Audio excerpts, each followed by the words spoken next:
There we go. Now Test, we should have audio. test, test. Is that working okay? Yay, we can. Oh, it was so I brilliant. apologize. Oh, no, no, it was so brilliant. I don't want to say it again. Everyone just needs to know that it was the most amazing thing ever, whatever I said. I am Well, sorry. I'm gonna start over. um, it was a tech error. I forgot to click one thing. Nonetheless, I'll edit this out before I put it on Spotify. So, my name is Dustin, also known as Rope Aficionado. This is the Dominance Dialogue. Tonight we have the Goddess Indigo and Dr. Bob. Our topic is balancing control and connection, a guide to leader-follower relationships. The Goddess Indigo, Dr. Bob, will you take a moment to introduce yourself and tell us a little bit about your experience, please? Absolutely. I'll take the lead, which seems to be my jam anyway.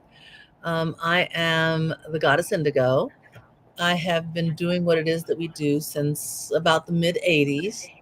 I entered into a relationship with Dr. Bob about 7 years ago. It's been a blessing that it's been so amazing that the time has gone incredibly fast, but also a curse because time passing fast isn't what we always want. Um, and I have three individuals who follow me. One is by proxy, so to speak, Dr. Bob Slave, baby girl, and also Sinfully Sill. So we are a polycule of four. Boy, Let's see. Well, Master and I first met at a dark party in about 2002 or 2003, and I immediately became fascinated by her then slave and spent the evening jabbering away with him. And Master and I ran into one another again in about 2005 or 6 when the MAST chapter formed here in Austin, and it met in her home, and I became a member. And we've been seeing one another pretty much monthly for a number of years. And finally, in 2017, we had a, a, sort of a deus ex machina, an unusual event occur that threw us together, and we've been inseparable ever since. She was the only person in the city who could fill a particular role that suddenly became vacant when my then owner closed our relationship. So I started all of this in 2001 and entered the Austin Mentors program that December.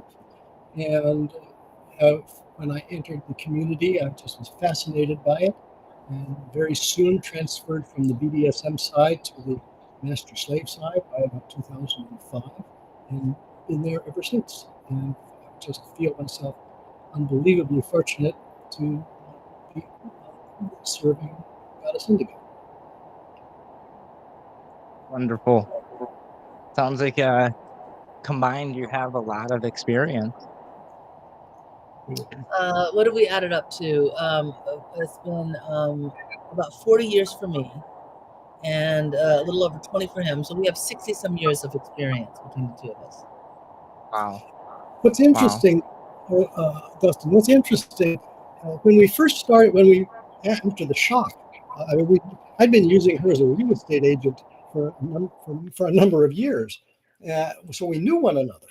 And it was sort of a shock when we came together and realized that we actually could do something together.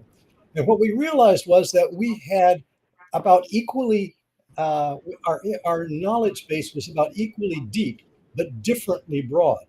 So we'd Mm. both been national presenters for years, but we had never run into one another at a conference because her conference set was slightly different than my conference set. So when we came together, it was like this.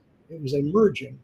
And so, in fact, what's so delightfully surprising to this day, happens every time we're out speaking, we complement one another uh, in, rather than overlapping with the same knowledge base, we're augmenting, and it's just fabulous. I just It's one of the astounding. It's astounding. I'm just so blessed. It is astounding. That's why we write so well together. She's so improved the quality of the books that I had written before. I think I've been graced with your presence now for about 4 years, give or Yes. take. And from the bottom of my soul, you guys have been very influential. Watching your growth, watching the communication, um, challenging some of my thoughts, even though I may not have readily admitted that. Um, challenging some of my ideas and my definitions is probably the biggest one. Nonetheless, um, I'm very thankful to share space with you guys. Very thankful. And we feel the same way. Thank you for Thank you. inviting us on this evening. And I'm not going to let you get away, Goddess.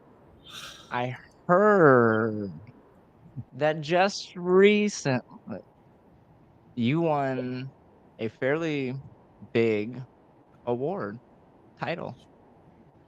Yes. I worked I've worked very hard in our community, and I'm honored to say that I am the current international Ms. Leather.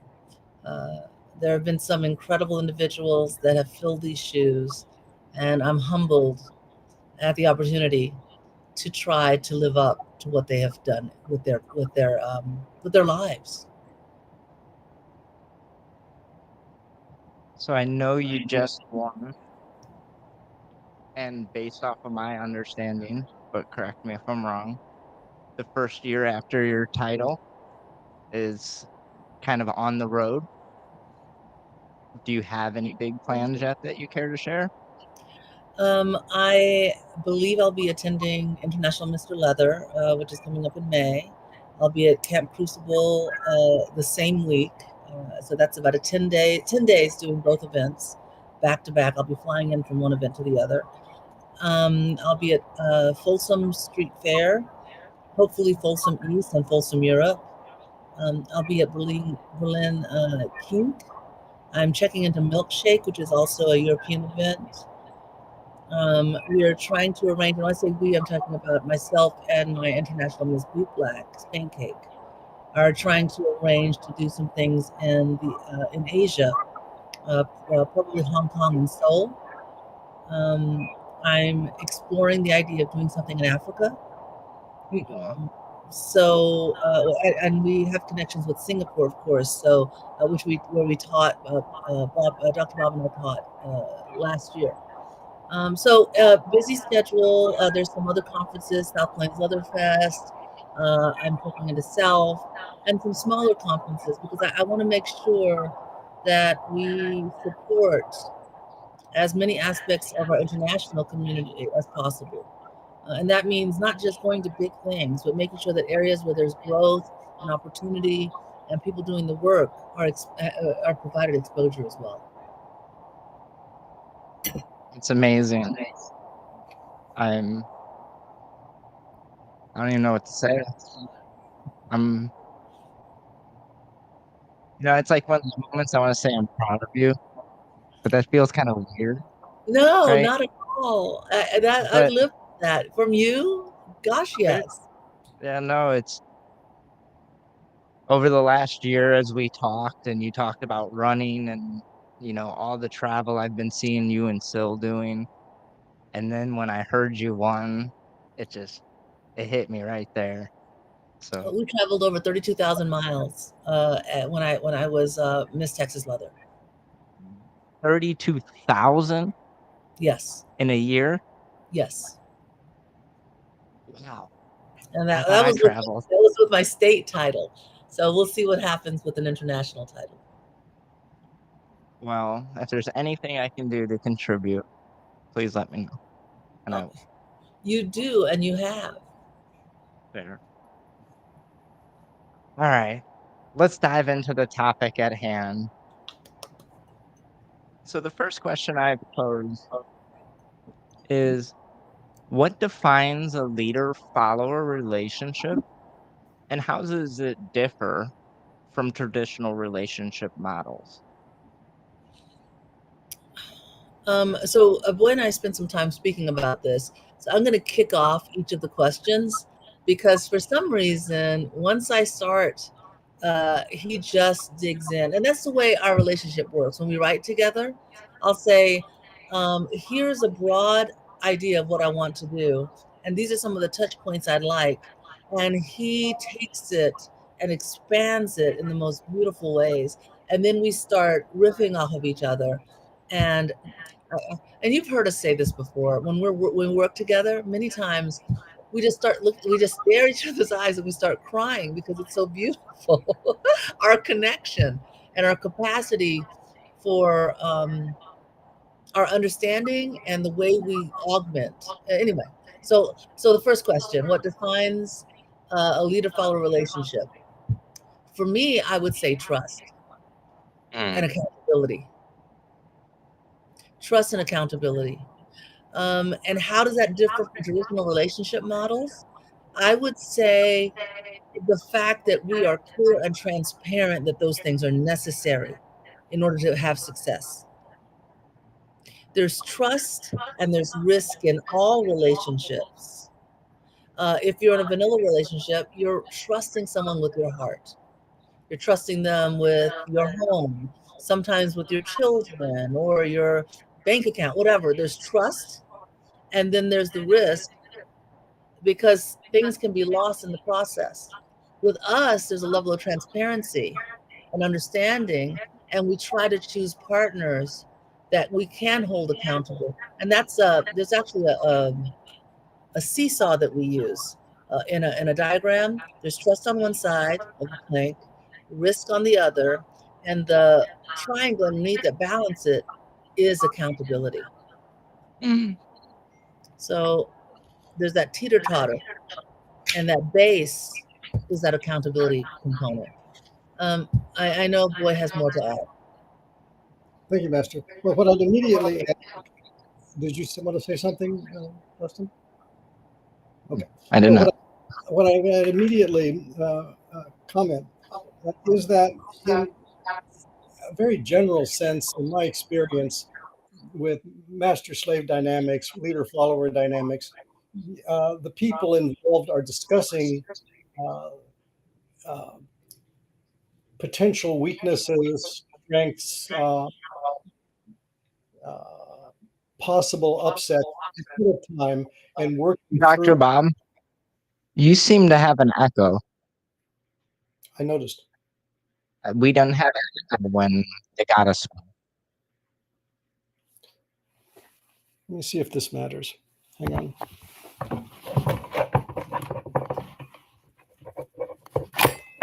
Okay, testing 1, 2, 3.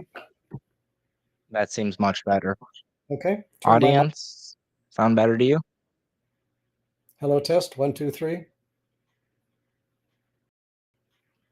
I'm not hearing any. Sounds better. Okay. Carry on, Dr. Bob. Okay. So in vanilla relationships, things happen to people, whereas in leader-follower relationships, there's more proactive. Uh, uh, you're more proactively positioned because you've worked through hypotheticals in advance, or as you see them coming up, you discuss them. So in a general sense, master is able to maintain or the leader is able to maintain a positive uh, to maintain a positive direction in the overall relationship. So it's the communication factor that I believe that makes structured relationships, whether they're DSMS or leader follower team model, more solid than vanilla models. So my sense in non-structured and leader follower models is you tend to have a battle for the middle ground. Well, whether there are areas that aren't clearly defined, like who makes the decision about money, who makes the decision about where you're having a vacation, who makes the decision about what you're having for dinner. But in a leader-follower structure of a relationship, master makes those decisions with input from our leader makes those decisions with input from the follower. Nonetheless, in the general sense, follower has a voice, but master has the vote. Leader has the vote. Interesting. That makes me think. So we still got a little bit of an echo. I hear that too. I'm not sure what. Unfortunately, I think we'll probably have to deal with it. I wonder if Boy could put on a headset. Oh, I've done that. So yes. Give me a moment. I would have to excuse myself. Permission, Master? yes, please do. So he spoke about voice and vote, and in our dynamics, the four of us, I have been blessed to have three incredible individuals. Their level of intellect, their capacity, their capability is exceptional, and so they're one of their edicts. One of the things I demand is that they give me all the information they possibly can, so that I can make the most informed decisions possible. But at the end of the day, I decide, and so we call that having a voice but no vote. It can seem extreme if you don't know me.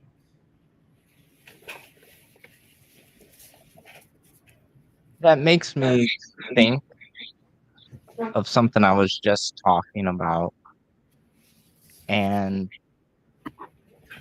I struggle to use the term partner often. For me personally, I feel it brings a little bit too much equality to a relationship that I didn't negotiate for.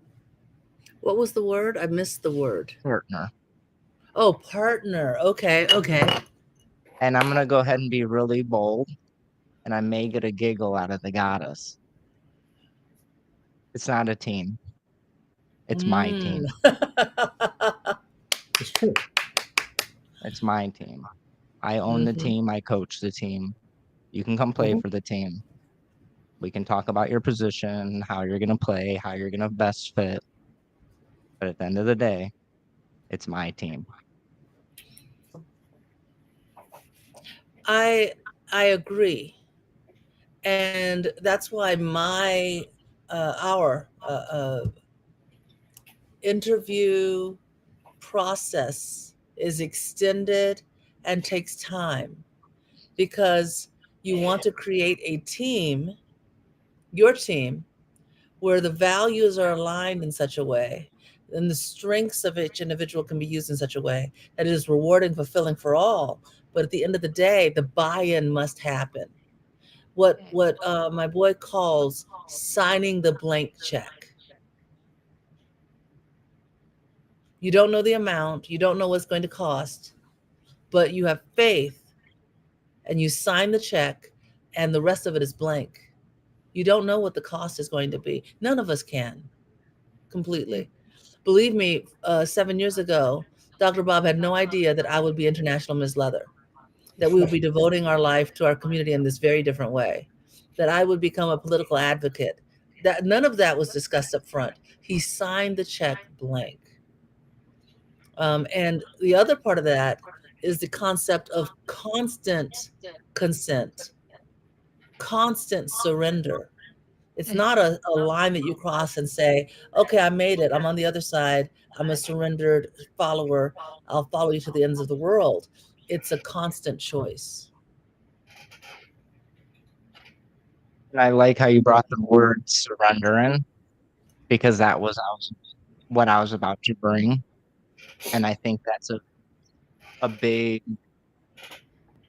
there's a big difference, at least in my opinion, between submission and surrender. And I believe that surrender, in your words, is that blank check. Submission is more, I agree to A, B, and C. Potentially even somewhat transactional. Whereas surrender, you're given in to the unknown. I mean, 6 months ago, you didn't know you're going to be international Miss Leather. 2 months ago, you didn't. You That's knew right. you were trying. Yeah, well, frankly, 2 years ago, it wouldn't have occurred to either of us. That is true. So when you talk about the defining, surrender is a yielding to, while submission is an act of. Does that make sense? Can you state that again, please? Surrender is a yielding to, like water. It can take many forms, many shapes. Surrender is an act. I choose to raise my flag and say, I will no longer fight you on this. That's what surrender is in war, right? Doesn't mean that you agree with the other, whoever you've been fighting with, whatever. You're just saying, I will no longer fight you. Not the same. What's that? So you're giving up. You're giving up completely, and you're no longer going to fight whatever it is. When you submit, it's I submit to this one thing. I submit to I don't know, to being arrested. I submit to this. I'm not surrendering to it. This is not who I am as an individual. This is not this is not my current state. Does that make sense? Am I making sense? Surrender is a yielding, a softening. Submitting is like you said, transactional. I'm going to submit to this one thing. No, that makes complete sense to me. And I like where you said it's slow. It's a yield. For me, I don't know why, but I instantly just thought of like a stream and the Yes. flow of water. And you could put a hard rock in that stream and give it time, give it effort.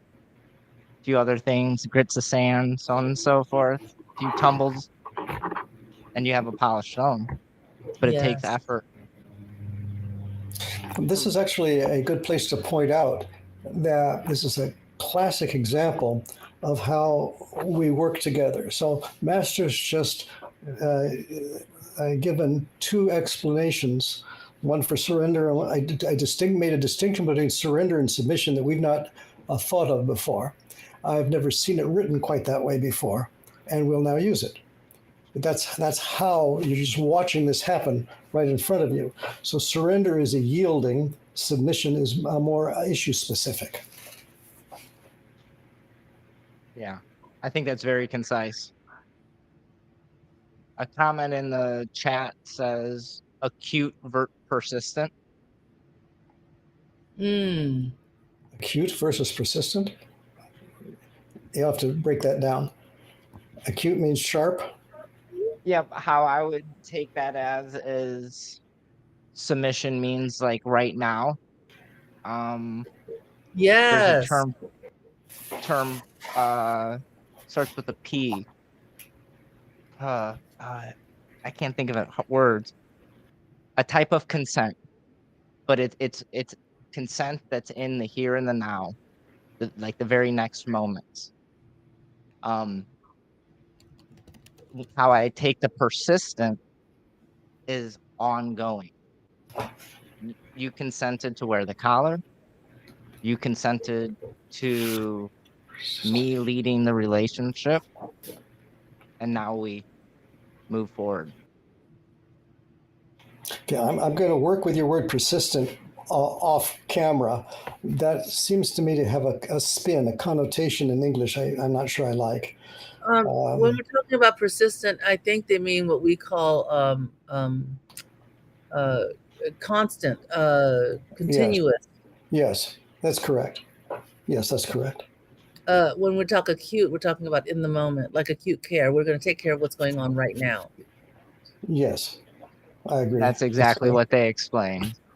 Submitting meaning momentarily, surrendering meaning ongoing. I would add, I think that submission can be ongoing as well, right? Absolutely. Yes. When you get into that, then you're starting to, yeah. And submission submission is a beautiful thing. And for me, many times when I look at someone else's submission, it looks like surrender. It's how I define surrender. And we have our own ways of defining these words, and I would never want to say that our definitions are the definition. But sometimes we have to make these things stand still long enough to have for us to have these conversations. Um, so yes, many times I look at other people's what they call submission, and it looks like the most beautiful, breathtaking surrender. We're just using different words. Correct. That's one of the things I love, but as a self-declared wordsmith, it bothers me sometimes Me so too. much. I love that we can all be whatever we want and we can kind of define it how we want. But can we at least get like stickers or something that says, "Hey, I'm a master.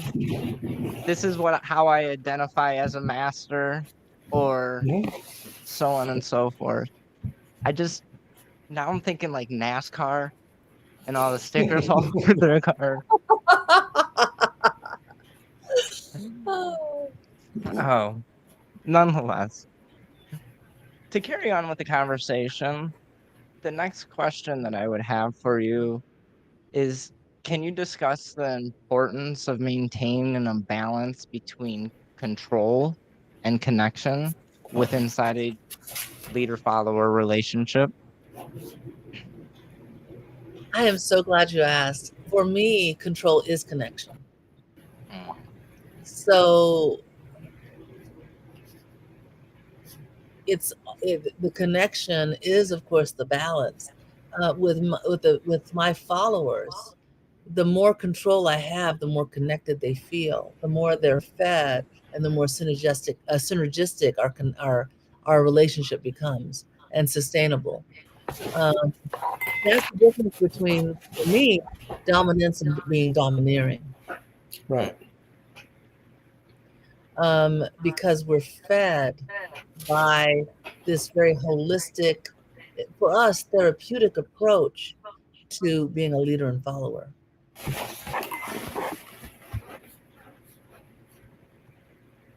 Dr. Bob, do you have any thoughts on that question? Yes, thank you. You opened I the door wasn't to. trying to assume that you were done speaking, but there was this pause, so I Well, figured you were done. I just have to make master notes. This is just fascinating. We've never done it quite this way before, so it opens up new vistas. So, with response to this, during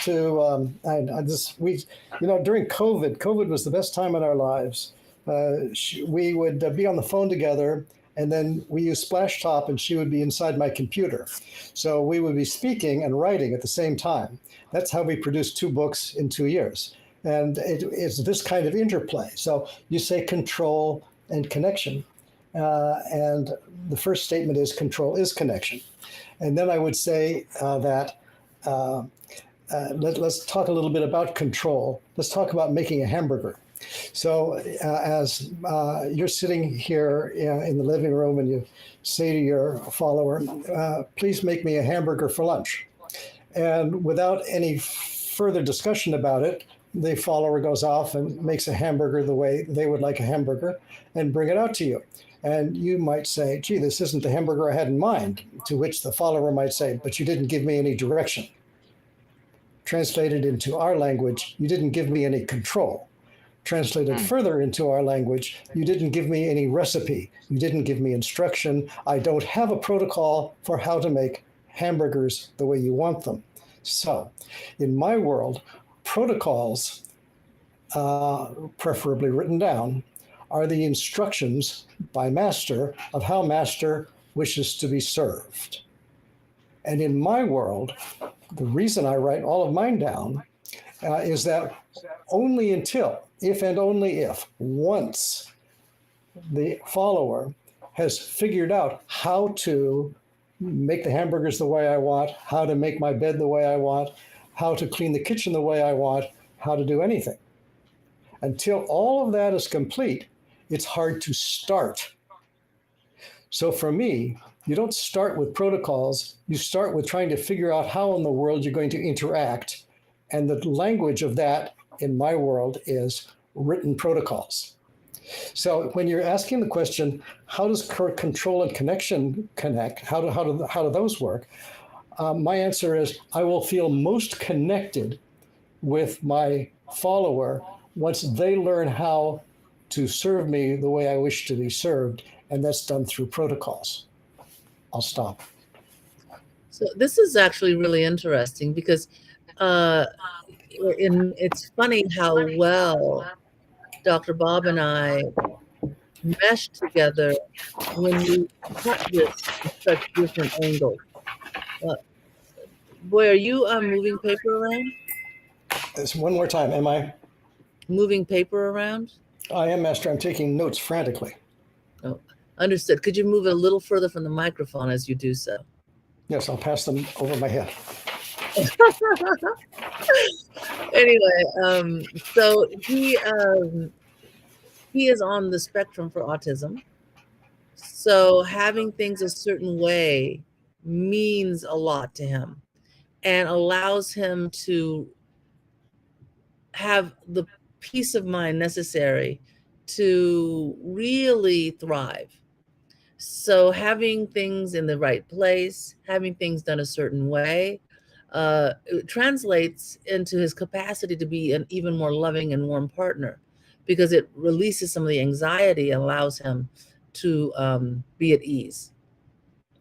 In those moments, he can create better connection. I am connection oriented. So from connection comes my desire to exert control. So it's interesting. We come at it from different pathways, but the end result is very much the same. And by the way, I would make a comment to you, Dustin, that this is new material. I've never written this out this way before. Well, I hope to read it in a book in 1 to 2 years, just to be clear. Keep having us on. You know, I think I can make that happen. I enjoy our conversations. Actually, I had a wonderful conversation with Trevor this morning. And, you know, I became familiar with him through dinner. And I don't know, I live for this now. Like sometimes it's like a lot of back end stuff. It's a lot of work to do the podcast and all of it. But to have these conversations, to be humbled, to know that I'm helping spur new thought processes inside of other individuals, no matter who they are. Right. That's impact. Yes, it is. And that's my purpose. I figured that out a while ago, that my purpose is to impact the world. No pun intended. Oh, I love it. So there's a couple thoughts that came up, and I think you put a nail in a coffin for me, the goddess, when you said that control is connection. For a long time, I've almost jokingly expressed that my sexuality was authority. That it typically manifests in submissive feminine women. But the first most important part of my sexuality is authority. It's a submissive person. And through that is where I truly experience connection in ways that I've never, ever felt. I've started a writing a while ago, and I probably should finish it, but it's loosely titled "I'm a Bad Boyfriend," because I don't know how to be a good boyfriend because I don't know the parameters of a boyfriend. but I can establish the parameters of a leader-follower relationship. And then if a follower agrees to said parameters, and as long as I adhere to said parameters, I'm a good master daddy. I'm Dustin, whatever. I'm just not a good boyfriend, right? So I guess I just want to say that I really appreciated the direct connection between control and intimacy or connection. Absolutely. I think sometimes, at least for me, I have thought there needs to be a separation for various reasons. One of the reasons I feel that I've gravitated to you guys is because I see intimacy with you. I see authority with you. I see a lot of the things that I want to manifest in my own personal relationship. Nonetheless, you've just provided another little insight, by the way. What was that? So when one asks, what's the difference between a leader and a boyfriend? I'll just parrot this back to you and slightly changed. I'm not your boyfriend. I don't know where to go to learn how to be your boyfriend. I do know where to go to learn to be your leader. Ooh. I'm gonna have to think on that. We might have to have a conversation off air about this little writing I've been working on. I got a couple I need to really get out there. Nonetheless, to get back on track with the conversation, my next question that I have for you, what are some effective strategies for negotiating power dynamics and boundaries inside a leader-follower relationship to ensure that both parties are feeling empowered and respected? So my negotiations happen on the front end because at some point I want surrender. So most of everything else is conversation. There is no longer negotiation once we've entered into a dynamic. Negotiation happens on the front end. Everything else is conversation where they have a voice but no vote. Does that make sense? If I'm nothing else, I'm consistent. No, it makes complete sense. So when we're talking about the beginning of a relationship, when we're exploring whether or not this is going to work, before we decide to enter into an authority and balance dynamic, during that component where I do not exert control, and we are as close to egalitarian as I'll ever get, we're doing things like testing, seeing where we fit in, where our value systems are aligned, how we can work together. And they are letting me know what they need in order to feel fulfilled, in order to feel valued, in order to feel heard, and what they need in order to serve and surrender and submit and not become less than in the process. That negotiation involves those effective strategies that we use. One is incredible amounts of testing, from the Myers-Briggs to personality assessments to even therapy. I have done couples counseling at the beginning before we entered into a dynamic before.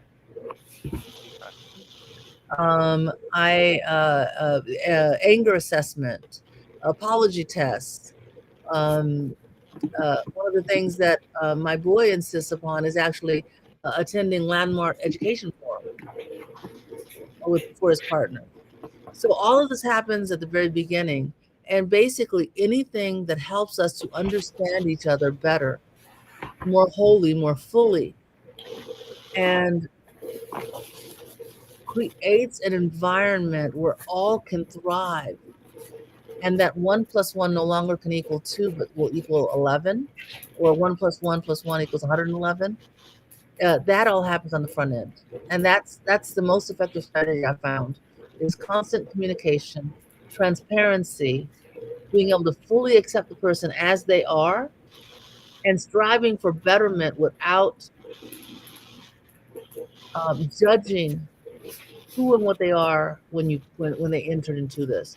I think one of the things we do is try to say, when I get you into my hands, I'm going to make you better. No, there's no such thing. If you can't accept the person as they are, then there's always going to be issues with accepting them throughout the relationship. If you think you're going to be able to make them better through the process, and they're not good enough, then they never will be. Okay, I'll stop there because I know Boy has a lot to add. Thank you, Master. Okay, so far as the lists, she's going through various tests instead of naming them. Dustin, I don't know what format you want to use for this, but we have a handout of listing all of the various tests that we have used and loved, and people are certainly. I'll give them away gladly if you will write to us at goddessindoc@gmail.com. So that's my first comment, because we believe these tests reveal to one another strengths and weaknesses so that we can have a better way of understanding the other person. They've been very, very helpful. I will tell you, one of the most astonishing experiences that Master and I had was we both took the Myers-Briggs, which is available free on 16personalities.com, 16personalities.com. And we both took it, and we took our respective 4-letter scores and put it on an internet search. And the result was simply breathtaking. It's as if we were reading the exit interview from the psychologist that had been working with us for years. It was stunning. It explained correctly how we work together well, areas where there might be tension, areas where ways that we could work with one another to improve the relationship. It was a stunning experience. So that's what all these various tests and quizzes, very few of them have any cost associated with them at all. They're free for the taking. So far as Landmark is concerned, I am a great advocate of Landmark if you can get over the fact that they want you to promote Landmark. So if you take Landmark, take it for what it gives you, and you may want to, period. The reason I really insist that anybody that's going to live with me go through Landmark experience is that it forces you intensively to look at yourself. So you get a ton of introspection that you then can bring into the discussion of who you are and who you're going to be as a partner. There's a 10-week communications course that's free to you after you've gone through the basic class. And I've been through that communication course 2 or 3 times. I've been through Landmark in various forms about 4 times. I started when it was called EST in 1975. That's how long I've been doing this. And it teaches you how to envision, how you can change yourself by re-envisioning who you are in the world. I'll leave that alone. At any rate, yes, it's very helpful if you can establish a common language with this person who actually probably doesn't come from your socioeconomic and education background. You're not dating, you didn't meet this person having gone through high school or college or a social set with them. You've met them through BDSM, which suddenly yanks all kinds of people out and drops them into a cauldron. So you've reached in and you've picked out or you found someone else from the cauldron, but you don't have a lot of the standard socioeconomic status elements in common you would have with a college buddy or a college person. So that's why we urge you to take these kinds of quizzes that talk to you about how the apology language. What do you need to hear to feel you've been apologized to?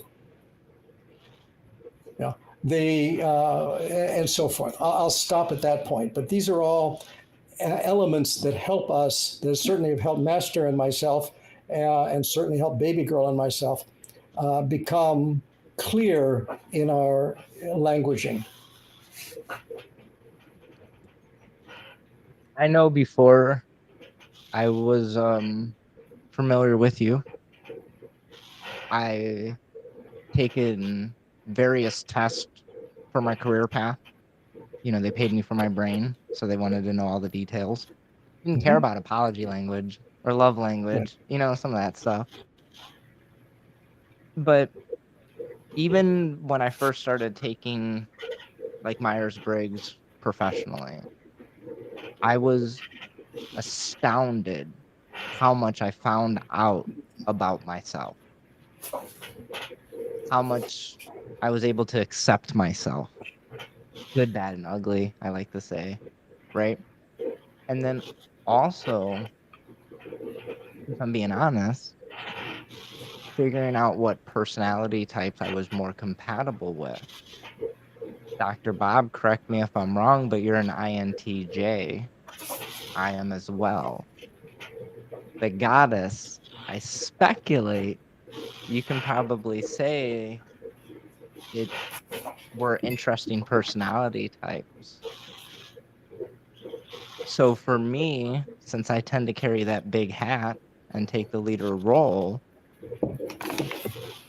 I have really dived into trying to figure out who I am so I can ensure that how do I want to frame it? I don't get the best of myself. I think that's probably the best way to say it. I understand I'm judgmental. It's part of my personality. It does well in many scenarios, but there's plenty of scenarios where it shouldn't. But more so, I think like the big thing that we were trying to get at is the more we know about ourselves and the more we know about our partners, the more potential for long-term compatibility. Absolutely. Something that I've thought about a lot recently as I've reflected on a lot of my previous relationships. I've had a lot more healthy relationships come from outside of the BDSM community. I was like, well, why? I'm not a good boyfriend, remember? So how did I find better relationships outside of the BDSM community? And the best thing I've come up with so far is when I was looking, and I wasn't really looking, but when a relationship came to me, or however you want to frame that, I wasn't worried about if they liked rope. Didn't care. Wasn't worried about if they liked impact. Didn't care. I cared about character. I cared about who they were. And 6 months down the road, finds out they like rope. They like impact, right? You know? So for me, I have really started to reflect on that. And I'm not necessarily saying I wouldn't find my future person inside of the BDSM community. But I think that as I move forward, for me personally, looking for that long-term relationship, character matters much more. If you don't like rope, that's unfortunate. But if we don't have similar ethics, that's impossible. Woof. All right.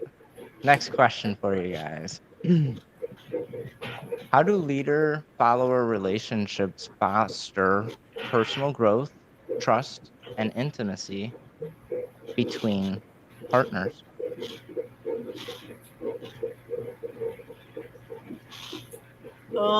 Wow. How do leader follower relationships foster? I think that any healthy relationship fosters personal growth, trust, and intimacy. That's the background noise. Boy, Yes, Master. boy, Yes, Master. are you moving things around? I had for a moment. I'll stop. Thank you. If for some reason it feels like you're crumpling a Snickers bar right next to the microphone. Yes, Master. Or or a potato chip bag. I believe, I yes. had just adjusted the clamshell, Master. Oh, understood. Okay.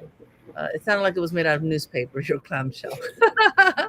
Anyway, I think that any healthy relationship would foster personal growth, trust, and intimacy between anyone that's in the relationship, be it a parent-child relationship, uh, an intimate relationship, and authority and balance dynamic relationships.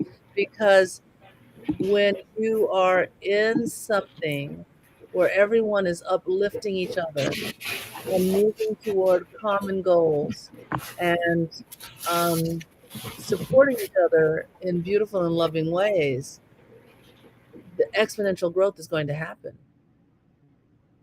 When everyone is feeling valued and playing to their strengths.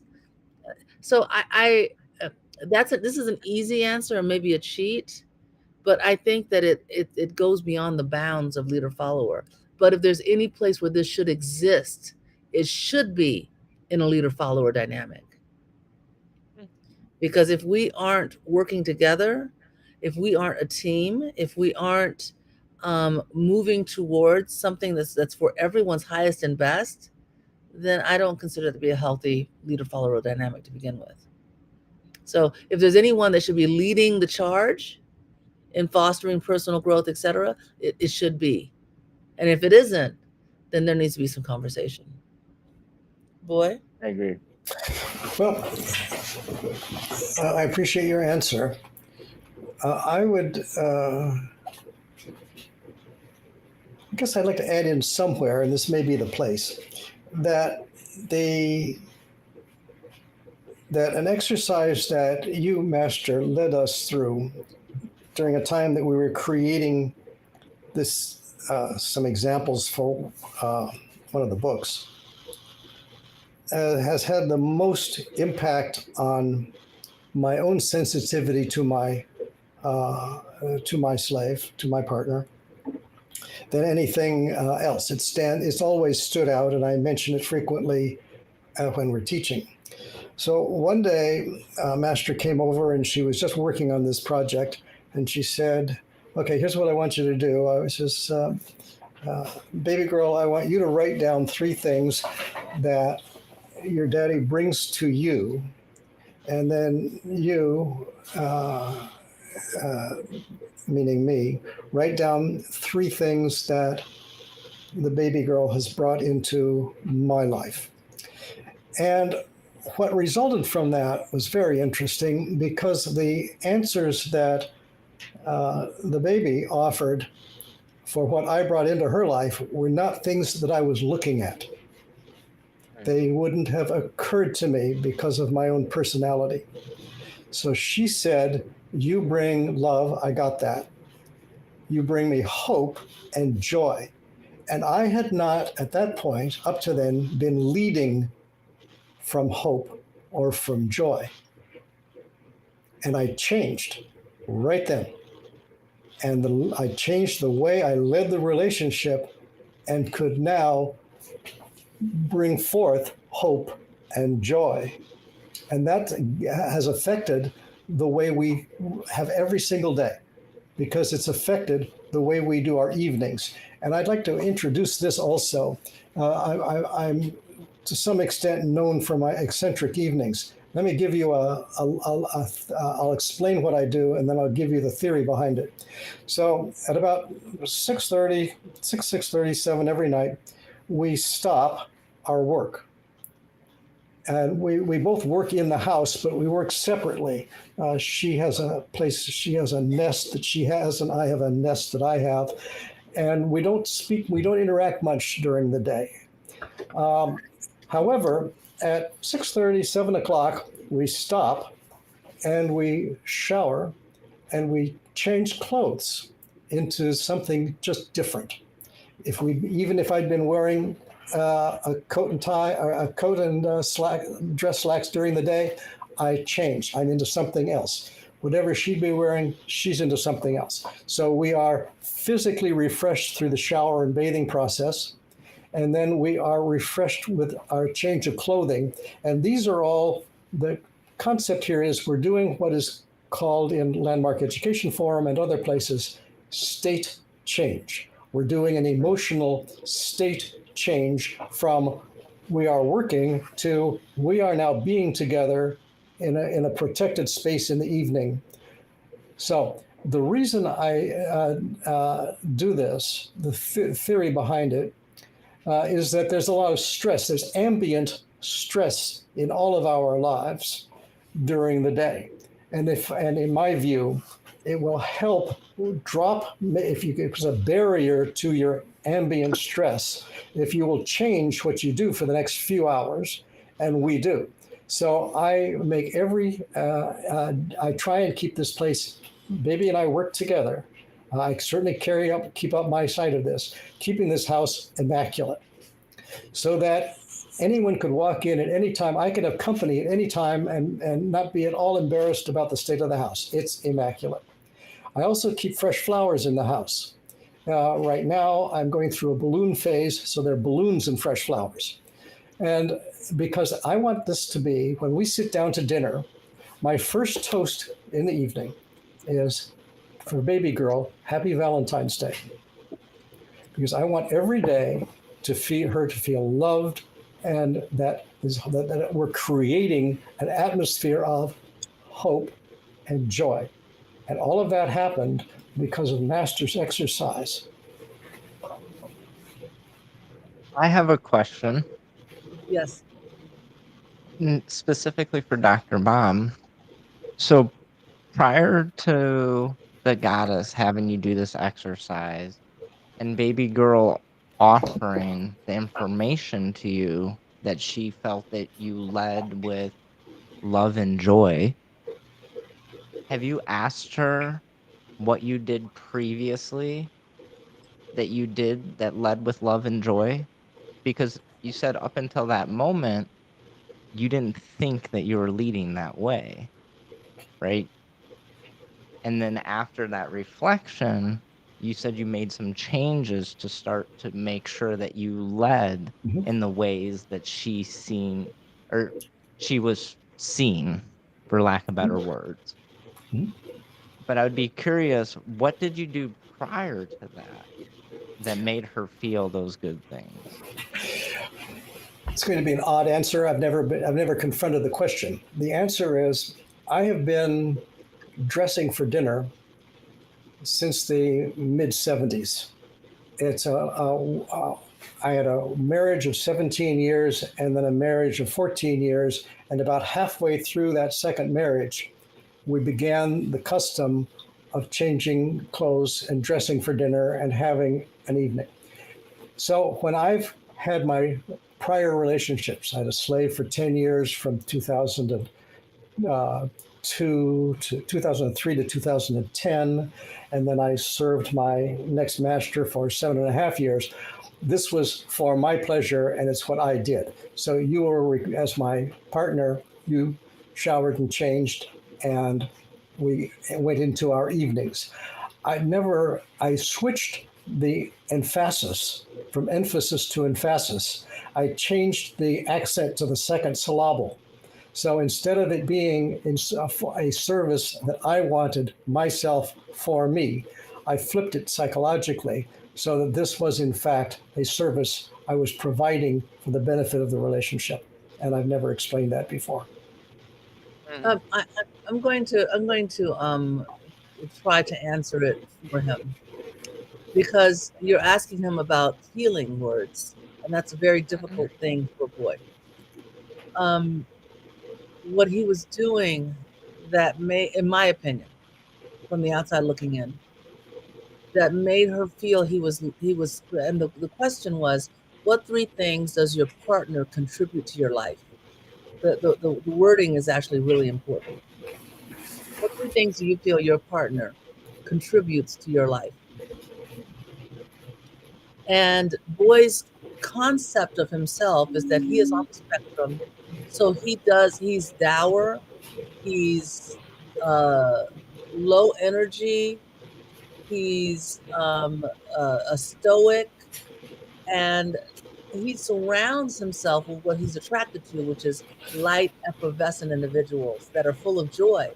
The reason why is because he's actually that way. He just doesn't see it in himself. So anyway, back to what I'm saying. And what he did when he met her was infuse her life with love and acceptance in a way that she'd never had before. He uplifted her, and these evenings when he's showering her with attention and romance, night after night after night, he wanted it because at this point it's a fetish. We can't have an interview with anyone without him bringing it up in great detail. Okay, it matters to him. It means something to him.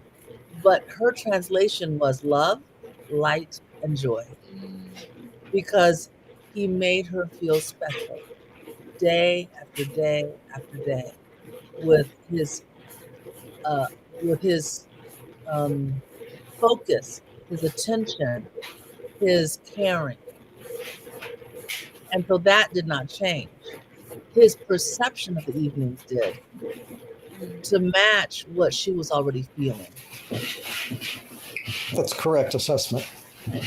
So is it safe to say that for the most part, the physical actions, the setting of the table, so getting dressed, none of that changed necessarily. It's just That's right.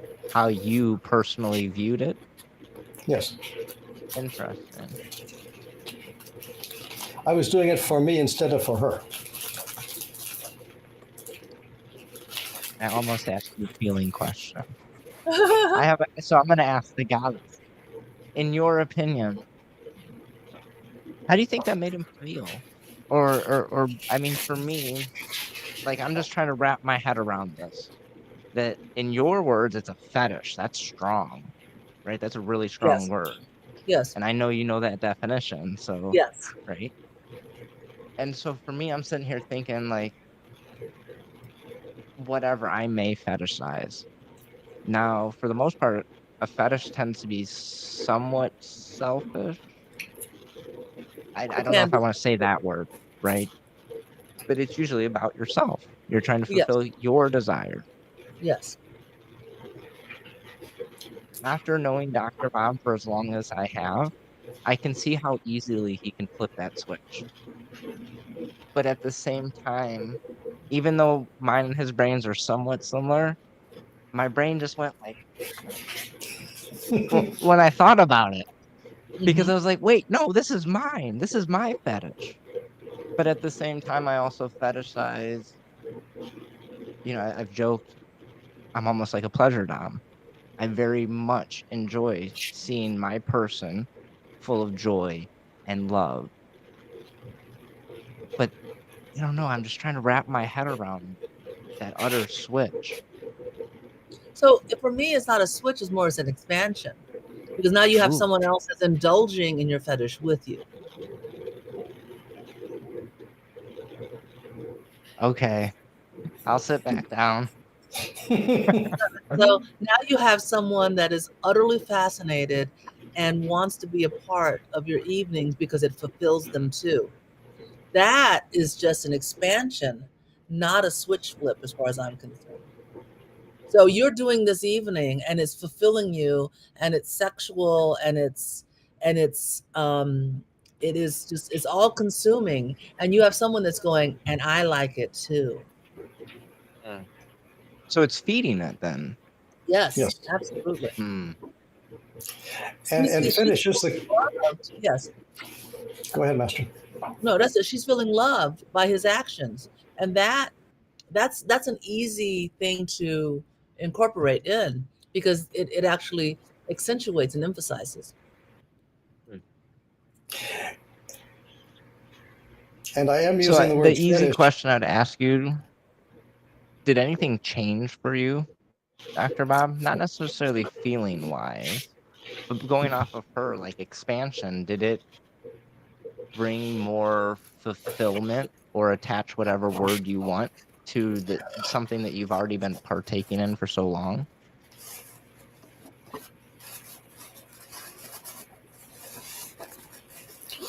It motivated me to expand on it to some extent. and certainly to continue it. We've always, and I would preface this by saying this is in fact a sexual fetish. I think I'm incapable of doing vanilla sex anymore and have been for a long time. I need this entire process of being at dinner and being dressed a certain way. So it all, in fact, feeds my own particular kink, where the clothing matters a great deal to me, and the look of the evening matters a great deal to me. So once I realized that she was feeding off of it, it gave me permission to continue it and even to expand on it.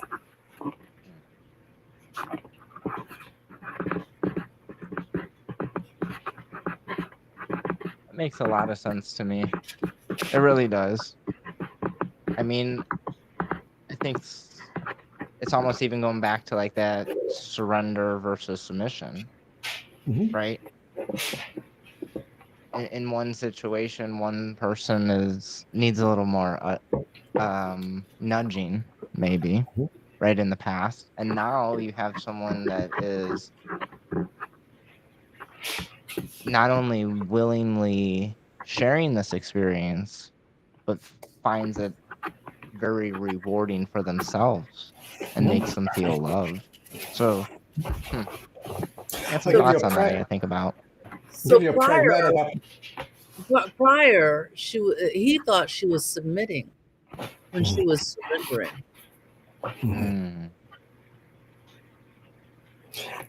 And I was going to say, it now changes my attitude, my point of view. If she needs to not have an evening and to work, I'm non-reactive, because this whole process has now become built around her. So if she herself makes it, says to me, "Daddy, I need to work this evening with permission," my question to her is, are we eating separately, or are we still eating together and then you're going to go back to work? And that's, so we can negotiate. I'm non-reactive to her request for private time, is what I'd say. Interesting. But one of the reasons, in my opinion, is because then it's no longer rejection of his desire for the evening, because she's being fed as well. Excellent point. I accept that. I have a lot of thoughts spinning in my head just from this last 10 minutes. So I'm going to let them marinate for a little bit, and we're going to continue on. The next question I think I have is, in what ways can authority-based relationship challenge conventional notions of love or partnership or commitment? And how can we navigate these challenges? I think that the primary challenge when it comes to authority balance dynamics versus conventional relationships is the idea that equality is necessary for all parties to be happy. Whoa. Equality is necessary for everyone to be happy in a leader-follower relationship? No, the other way around. I think it challenges the notion. Oh, okay. That makes more sense. Okay. We were talking about how does authority balance dynamics challenge the notions of traditional relationships. I think that what the huge challenge is that we are raised to believe that we need to be equals and partners, and that everyone needs to have a 50-50 something or another in order for everyone to feel validated and to have a healthy relationship.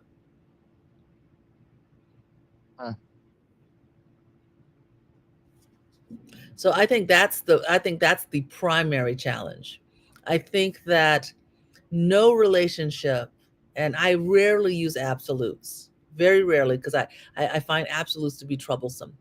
I believe that no relationship is entirely a romantic relationship, or a relationship is 50-50, unless you are a corporation. You know, at the end of the day, there are strengths and areas that need support, and there are some things that some people are good at and others aren't. And until we realize that and can celebrate that, relationships are not as healthy as they can be. In my relationships, we know who's better at finances. We know who's better at planning trips. We know who's better at X, Y, and Z. And we harness those strengths. And we don't go, okay, you might be really good at X, Y, or Z, but because we're partners, I need to chime in and have my vote. No, we let the people that are experts in their fields do their freaking jobs. And things run so much more smoothly. I don't know if I want everyone to know this, because then all these relationships will be supercharged, right? So at the end of the day, I think that's the big one, that we don't have to have egalitarian relationships. Everything does not have to be 50-50, and that it can actually be burdensome, troublesome, and cause issues when we try so hard to have a voice in matters that may not impact us, that we're not good at, that we have no business doing, because somebody somewhere told us we need to chime in and exert authority in areas that are not our purview. Before Dr. Bob speaks, this makes me think of something that Trover said. And I can't remember exactly how he said it. I don't want to flip back through my notes. And I haven't even gotten back to my notes from that interview yet. But he said essentially, oh, and I hope I'm not butchering it too much, but everybody's in an authority-based relationship. Just not everybody knows who has the authority and when. At the end of the day, there has to be a decision maker. And in a lot of egalitarian relationships, that's not discussed. Who does the finances? Are you better at them, or am I? If we're working towards that same goal of financial freedom, then we probably should put the person that's best in finances. If we want to file bankruptcy in 3 years, we probably should pick the other person. Yes, yes.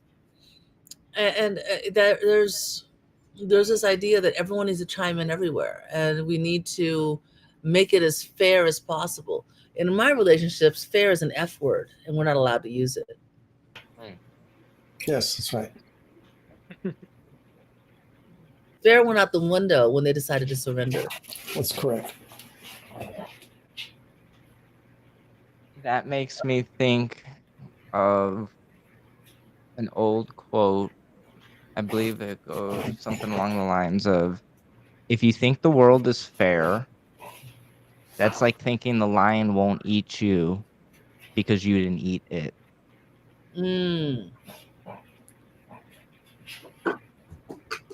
Boy, did you want to chime in about this one? In what ways can authority-based relationships challenge conventional notions of love, partnership, and commitment? And how do individuals navigate these challenges? Well, I think you covered it very well. I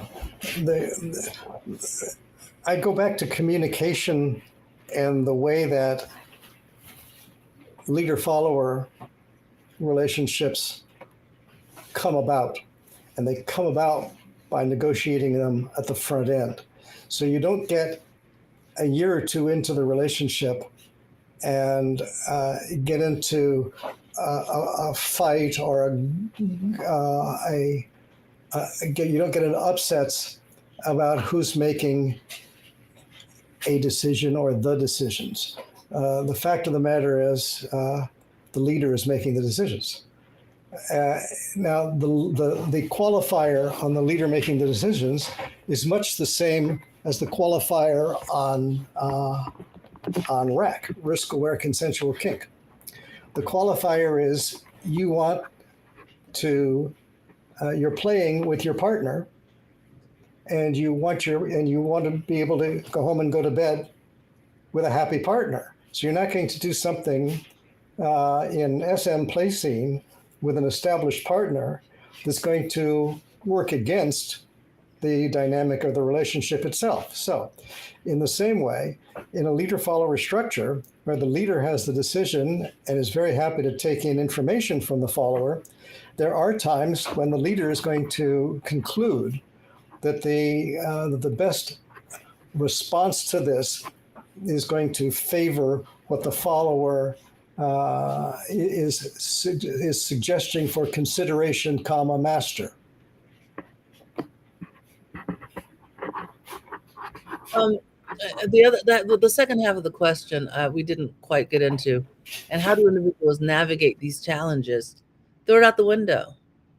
That's how you navigate it. No one gets to tell you how to run your relationship. As long as you're not causing harm, you get to make your own blueprint. So bowing to the pressures of what other people say your relationship needs to look like is not to anyone's benefit.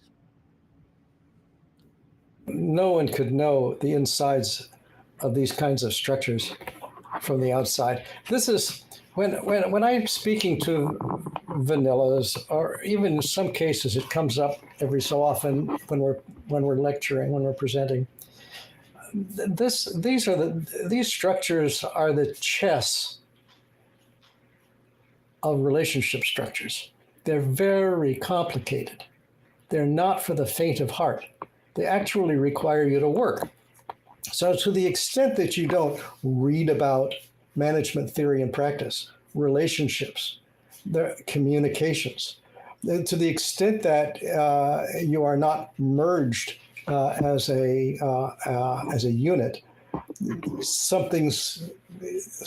suffering in some way. To the extent that you're coming home and distracted from using the time to bond with your partner, in my view, is lost time in the sense of the idea that to reach mastery you need 10,000 hours of focused practice. So who is practicing MS enough to, or leader follower, enough to become a qualified expert if you're not working on it in the evenings? And I understand people have work to do. I understand you're still going to school. I understand there are just lots of distractions and you may have kids. Just saying. Unless you're making, it seems to me, you have to make time to grow the relationship to keep it solid. Yeah. I think mastery and experts are terms that we throw around a lot. You know, just based off of what you said, 10,000 hours to reach mastery. That's what, approximately 5 years at 40 hours. It is. Ooh. I think I still got a few more years then before I reach mastery, even in rope or anything else. Well, you may, but watch this. Some people, after being in the scene, and I'll back off and generalize. Some people, after being in the BDSM scene for 5 years, have 5 years of BDSM knowledge or MS knowledge. Others, however, who have been in the scene for 5 years, have 1 year of knowledge times 5 years. They've just repeated the same year.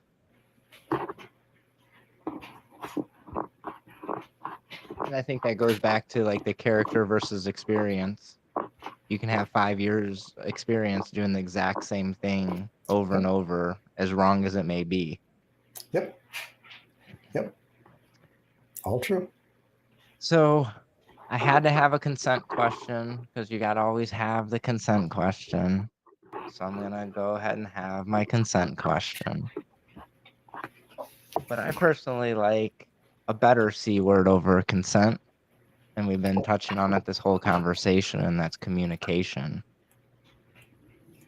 But my question is, what role does consent play in engaging, or I apologize, in establishing and maintaining healthy leader-follower relationships, and how can it be effectively communicated and upheld?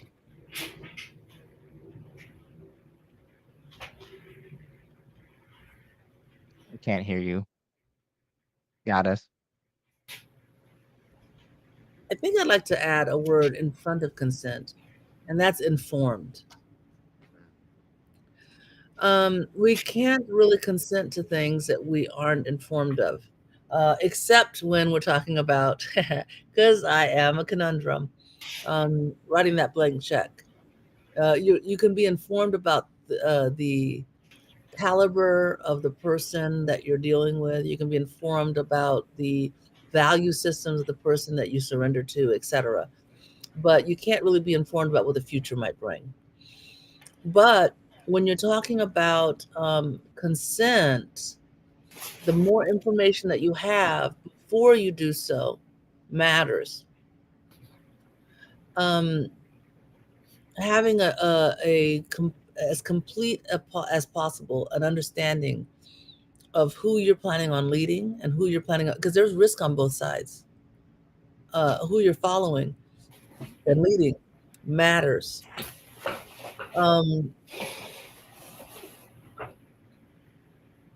Consent is absolutely necessary. It's not a role, it's mandatory.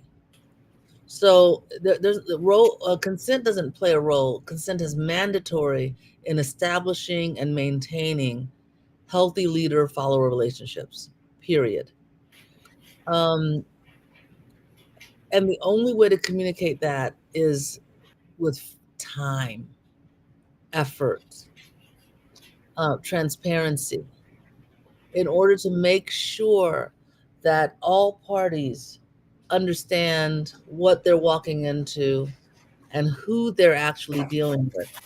One of my huge issues with most of us, including myself, is when we start these things, we send our representative, we don't send ourselves. We send the best parts of ourselves so we can impress the individuals that we're interested in, because we don't want rejection. We want to be accepted. We want to feel valued. We want to feel loved. And we hide in the cellar the parts of ourselves that we think are unlovable, untenable, etc. And until we allow someone to see all of us, we can't really have informed consent. So being able to effectively communicate as much of yourself as you can be on, because we can only be as honest with others as we are honest with ourselves. So doing the work to make sure that we're self-actualized, which means moving in integrity, and accepting ourselves as we are, and then allowing other people to see us. Until we can do that, we really can't have informed consent. Boy? Perfect setup. Or Dustin, Wow, I got it. I got it. Perfect setup. Couldn't be better. Dustin, have you ever traded in the stock market? Yeah. Do you know the concept of opportunity risk and market risk? A little bit, but not well. Okay. So let's say you buy a stock because you've read everything you possibly can about, let's just say you're a value investor as opposed to a technical trader. And I've done this a lot for years.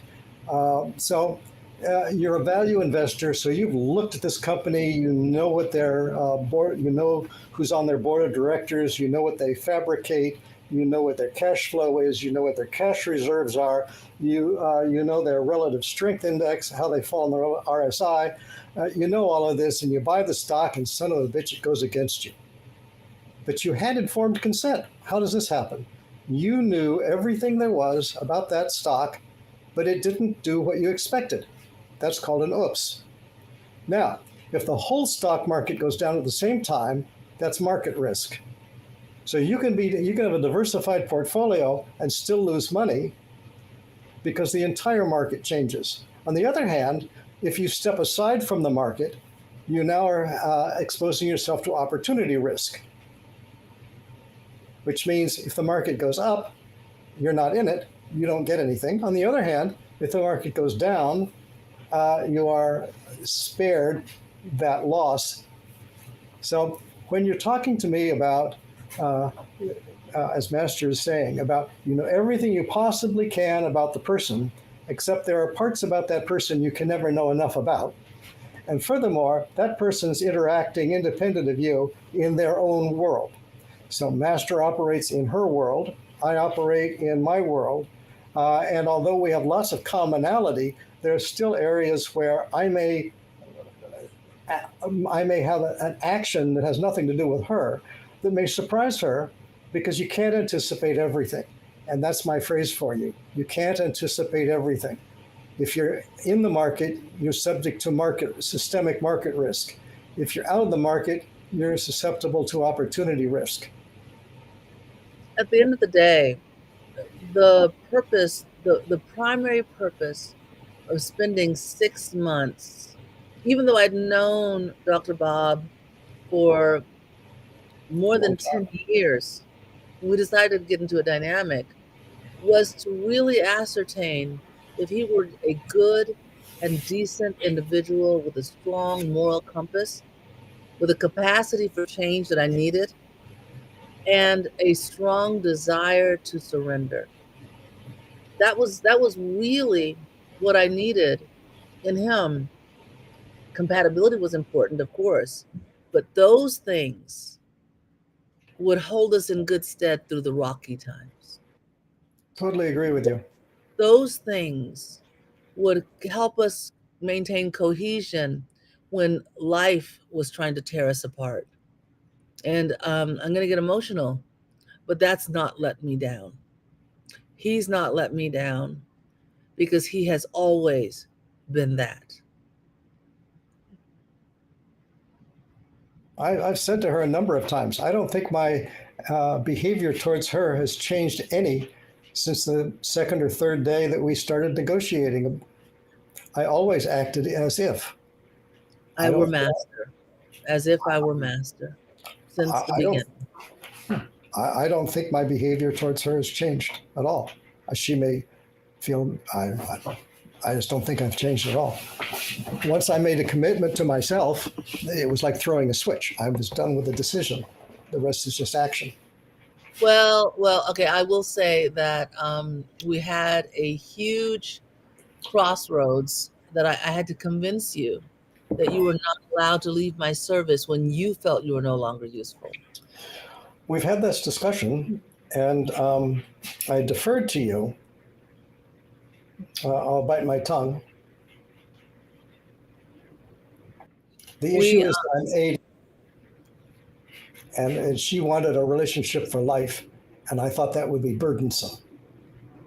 So I offered her 5 years, and she said no. I said absolutely not. Either I get all of you or I get none of you.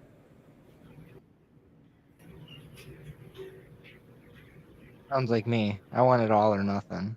And I'm greedy. I want the next life too. You know? There you go. There you go. We'll figure out the afterlife together. All right. I think the second to last question, the last question is going to be really easy. But the second to last question I'm going to ask you for this evening, how do you envision the future of leader and follower relationships as our society and culture starts to become more and more accepting to our communities?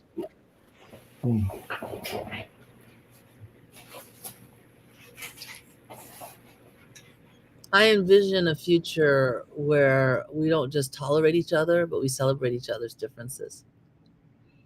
I envision a future where we realize that we don't have to be everything to someone, that it's okay to have different ways of loving, different ways of valuing each other and being in each other's lives.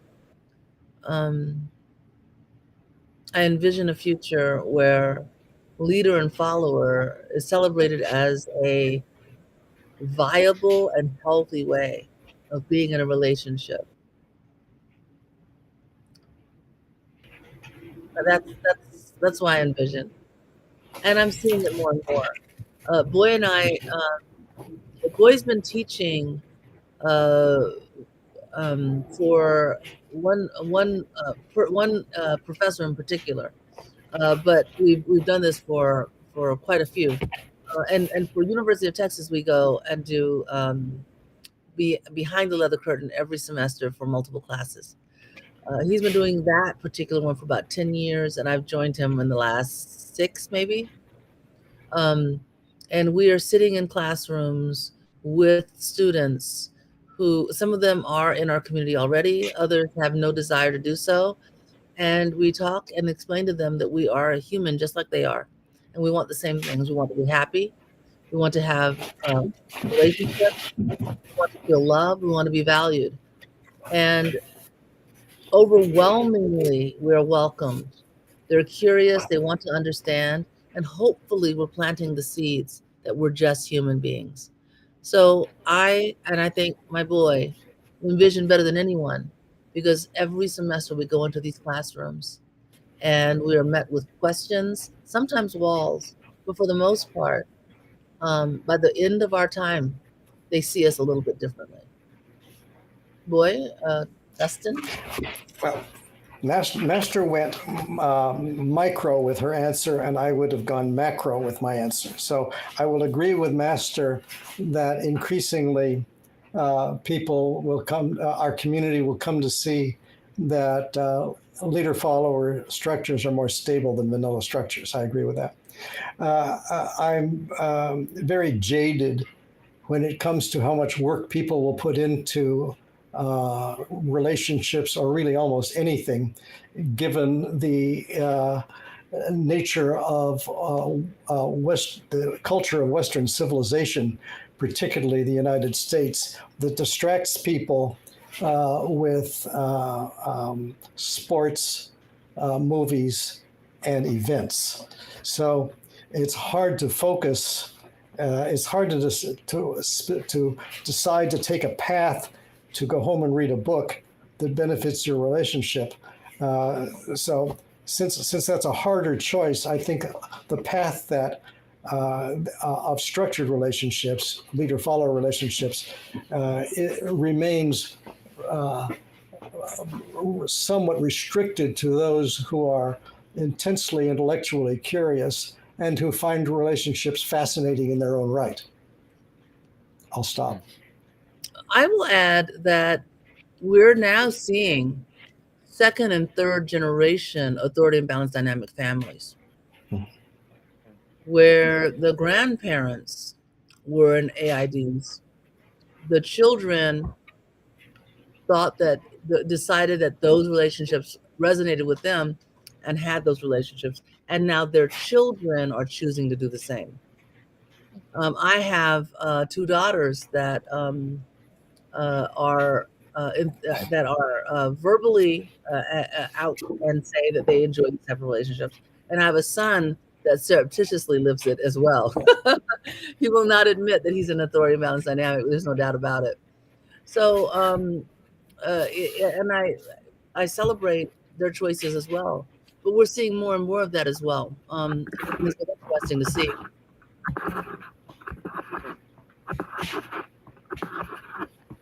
It's interesting to sit there and think about one of the statements Dr. Bob made about like the effort, and there's just not a lot of people that are willing to put in effort into anything, let alone a relationship. That's right. Right, especially ones like ours that have lots of intricacies. Oh, wow. All right, my brain is spinning from this conversation. So I skipped a couple questions, but it's all right. I think the last question that I really want to ask you is, what can we see from the future of you guys? I mean, obviously you just won your title. You made some mention of traveling international this year. Do you have any books on the horizon? Any shameless plugs? So we are working on a few different projects, including a project spearheaded by Baby Girl. That's a passion project of hers we're super excited about. We'll be posting about that in the very near future, but it's going to be a lot of fun.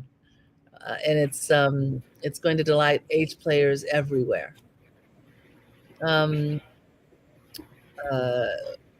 Dr. Bob has taken Sill under his wing and is bringing her more into the fore with our educational endeavors. So she's coming more and more into the limelight and is also developing her own organization called Sill. Shall I mention that in some more detail? It's called Surrendered in Leather Leadership, which is creating a network for individuals that support us, people that try to do the work and have our followers, and making sure that we're taken care of when we're out in events, that we have the tools, things that are necessary, and supporting each other and the followers working together in tandem to do so. So I'm super excited about her passion project as well. Dr. Bob and I are working on a series of booklets, smaller books, as well as perhaps a project that we're going to be the editors of, and allow others, such as yourself, to provide materials for a compilation or two. So we have a lot of things in the works. Boy has idea after idea, and occasionally I do too. And we just have a brilliant group, and we have so much passion for sharing. I look forward to seeing what the future holds for us all. Boy? Everything you said is accurate and correct. Our challenge is time, not ideas. Our one finite resource is time. All right, so I fibbed a little bit. I said I wasn't going to ask any more questions, but there's a really good one in the chat, so I'm going to ask it if you'll allow. Wonderful. Yes, please. So going back to where you were talking about generational authority imbalance relationships, the question was, how much do their kids and family know about these relationship dynamics that they're involved in? That's personal choice. So as I mentioned, my children are involved in their own dynamics now. When they were being raised, all they knew was that people really liked doing what I said. That was basically it. But that's always been true for me. I'm not domineering. I'm very easygoing and laid back. But people just delight. I mean, in out in the world, it tickles everyone around me. I'll be in a restaurant and people will pay for my food. I mean, people just like doing things for me. I don't know why. So they're just kind of used to being this little magical creature that people like to do things for. And that was all they really knew until they were older. And I wanted them to um, have that. They did not need to know all of my business. I don't think anyone should have their children in all of their affairs. And as they became older and into the teens, they started asking a few questions, and I answered appropriately for their age. But I never groomed them to be in authority and balance dynamics. They chose it for themselves. In fact, two of my children moved really far away from that and tried to be incredibly conventional, and I celebrated their choices, but gravitated back. I don't know many people that are just like, hey, little 5-year-old, this is what I'm doing with my life, and I think you should know it. I think it should be very age appropriate. And with the adults in my family, if they ask me the questions, my first question to them is, do you really want to know? And sometimes the answer, after they think about it, is no. And I celebrate that too, because they haven't given, and I'm very, very careful when it comes to consent with my family as well. They did not consent to know about my sex life. And like vanillas don't talk about it, why would I? They did not consent to hear about the day-to-day dealings in my dynamics. And I really don't want to hear about theirs. So I behave myself in a manner that seems more like 1950s household, or someone that's very chivalrous. Not that I have a slave that I'm grinding underneath my heel. It's just, there's a lot of respect that's shown, and they might question that. And once my answer is, how much do you really want to know? And if they say yes, then I'll go into more detail. My biological mother is very religious. She doesn't want to know, so she doesn't ask. My siblings are curious, so they ask the questions and they know. And that's basically how I run my life, based upon consent. I think that's the biggest important thing to take out of that you hammered was age appropriate when it comes to people, obviously. And that's where I'm at with life. I'm pretty open and out. There's not many people that don't know things about me if they want to know said things about me. It's funny how you said it, because when somebody asks me a question, my response is, do you want a truth or do you want to lie? Because I have both, but I prefer to tell the truth. Nonetheless. Yeah, I'll tell you. Okay. Still went to the restroom, and her mother asked me. So I know that you guys are doing something that involves you being like the boss. Can you tell me more? And she had went to the restroom, and I said, if I tell you, I can't untell you, and you might want me to untell you. How much do you want to know? She said, I want to know all of it. And by the time Syl came back from the bathroom, I had there are times when she wishes I could untell her, and I tell her, I warned you. Yep. You know, but we have an amazing relationship, Syl's mother and myself. We're as close to besties as you could think of. But she asked the questions, and I gave her the answers. Wow. Well, I want to thank you for all these thoughts, for all your time, for all your dedication. I'm looking forward to seeing what you guys do over the next year. I think it's going to be some exciting and busy times. Like I said, don't hesitate to reach out. If it's reasonable and I can help, I will attempt. You always do. Even if it's proofreading a book, I kind of enjoy that. Actually, there's a handful of your books that I've read half a dozen times or so at this point. And I keep swearing the next time I'm going to keep track of typos. Oh, There's please not do. many. There's always a couple. There are. I have a list of them, so please do. Send them to me. I have a list of them. Okay. I'd like to just say that all the things that we're doing, they allow me to be leader, and that is absolutely the truth. I can't demand to be leader. They allow me to be leader, and all the things that we're accomplishing is because of them. I am so grateful. They are my jet fuel. Well, I think we'll get this wrapped up. I'll go ahead and say my goodbyes. Thanks for joining us tonight. I hope you enjoyed the conversation. I know I did. I got mountains of notes and various clips of reels that I tried to snip, and probably about 2 months of sitting on this conversation. Nonetheless, Goddess, Doc, would you guys like to say your goodbyes? I'm so grateful for this conversation. I live for these intellectual conversations where we go into the concepts and dig deep into what it is that we do and our why. It feeds me, so I'm so grateful. And being able to share thoughts and ideas with Boy the way that I love it's just, this has been so rich and rewarding. Thank you for this opportunity. Master, did you want to mention our Tuesdays at all, or skip over that? I will let you do that.